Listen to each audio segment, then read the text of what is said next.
we are going to be talking about the mystery of the Death Valley Germans. What really happened? Chapter 1: The Beginning.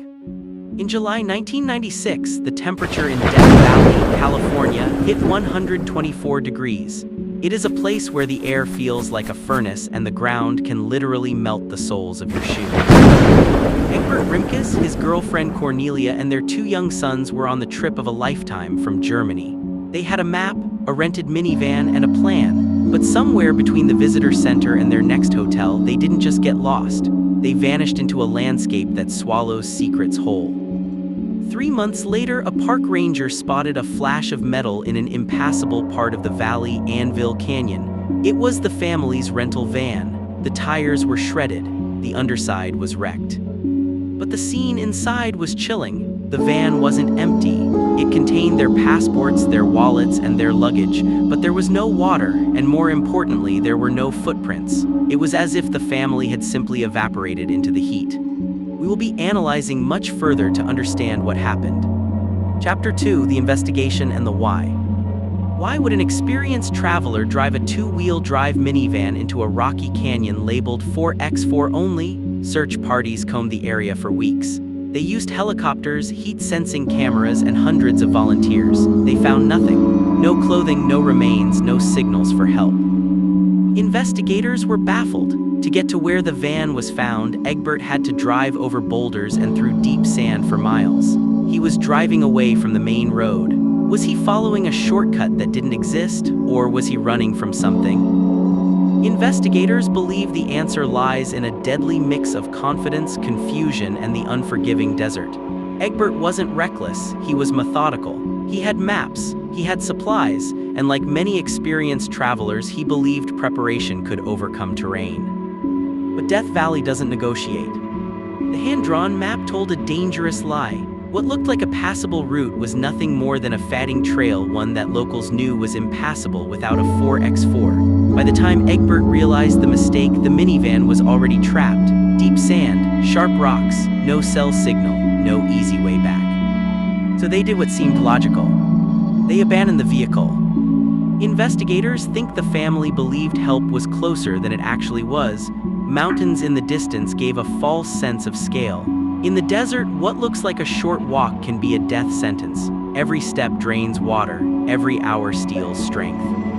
Temperatures soared past survival limits during the day and dropped brutally at night. Search teams later concluded the family likely walked in stages, resting, then pushing forward again. But the desert leaves no clear footprints. Wind erases evidence. Time swallows mistakes. Chapter 3: The Gamble Theory. 10 years passed, the case went cold. Then an obsessed searcher named Tom Mahood began a boots-on-the-ground investigation. He calculated exactly how far a human could walk in 120-degree heat before their organs began to shut down. He realized the family wasn't looking for a road, they were looking for the China Lake Naval Air Weapons Station. They likely thought that if they could just reach the military fence, a patrol would find them. It was a 12-mile gamble. 12 miles across one of the most unforgiving landscapes in North America. No shade, no water, no margin for error, just heat, silence, and hope. They would have believed the fence meant safety. Military land meant patrols, roads, people, rescue. But the desert doesn't care what you believe. With every mile, the temperature climbed past 120 degrees. The sun didn't just burn, it drained. Sweat vanished before it could cool them. Breathing felt heavier, thoughts grew slower, decisions became harder. Dehydration doesn't kill quickly, it lies to you first. Your body shuts down in stages, muscles weaken, coordination fades, judgment collapses, you stop walking in straight lines, you stop understanding distance, you stop understanding danger. At some point, one of them likely couldn't go on.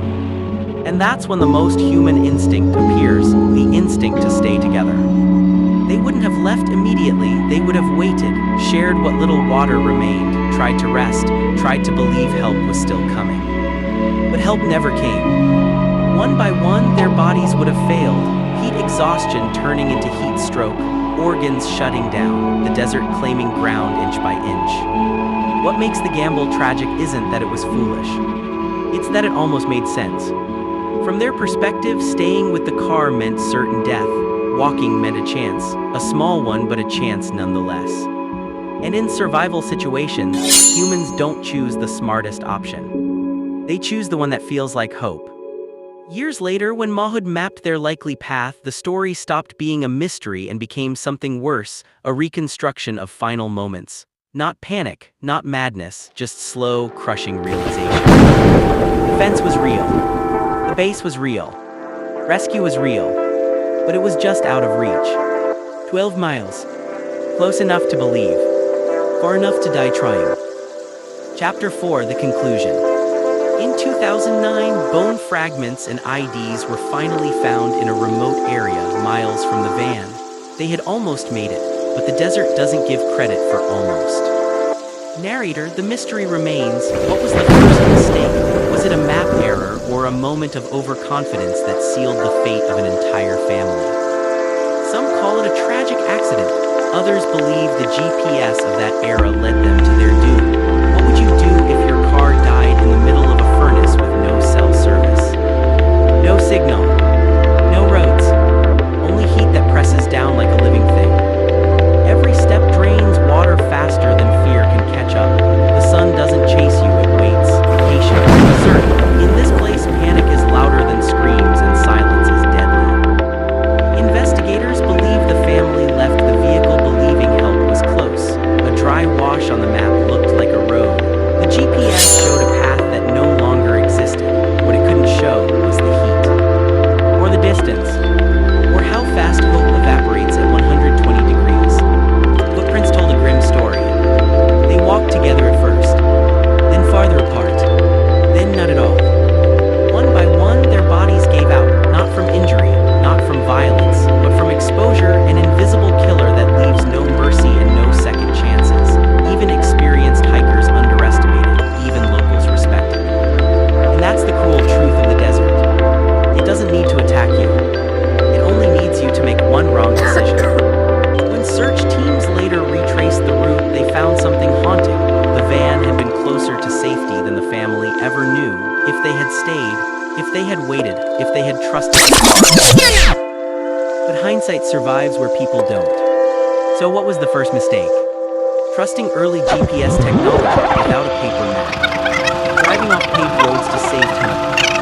Or believing the desert would give them a second chance. Because the desert doesn't bargain. It doesn't warn. And it doesn't forgive. Out there almost doesn't matter. Almost finding shade. Almost reaching help. Almost surviving.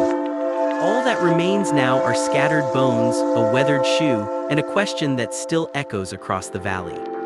When technology fails, when the road disappears, and the heat closes in, do you stay with the car, or walk into the unknown? That's the one in a million mystery question. Choose wrong, and the desert will remember you forever. Follow this channel for more mystery cases, true crime, and stories that prove reality can be darker than fiction.